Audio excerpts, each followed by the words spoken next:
أشرفية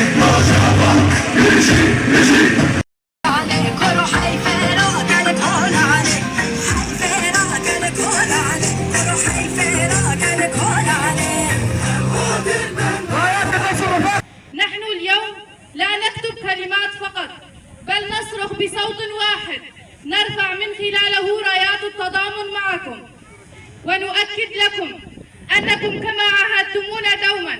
نقف صفا واحدا معكم في كل لحظة. نقف اليوم إجلالا وكبارا أمام واحدة من أعظم صفحات الصمود في تاريخ حلب، صفحة كتبت بدماء الشهداء وثبتت المقاومين وصبر الأهالي أنها المقاومة الشيخ مقصود والأشرفية، والمقاومة التي أيقنت المرتدين درسا لن ينسى، وأثبت أن الإدارة الحرة أقوى من كل الإدارات. القتل والحصار، لقد كانت إحياء الشيخ مقصود والأشرفية هدفا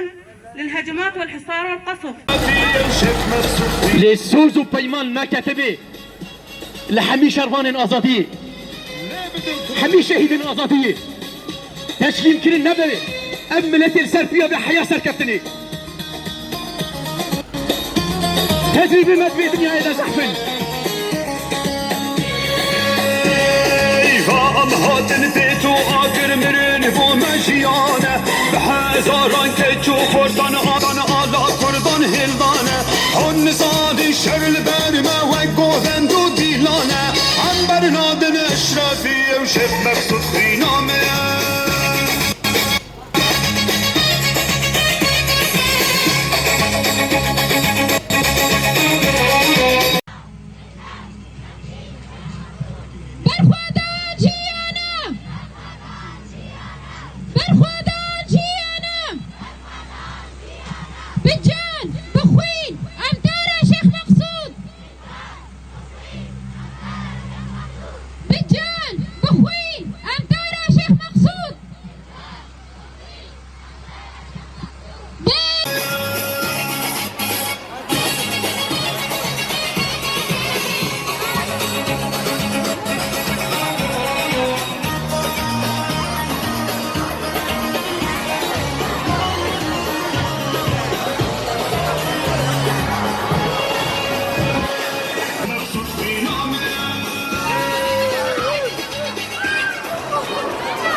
والاعتداء عليها جريمة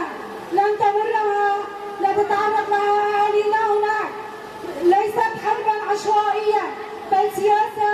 قمعية ممنهجة هدفها كسرة إرادة الشعب والرضوخ والاختيار أن يعيش حرا مرفوعا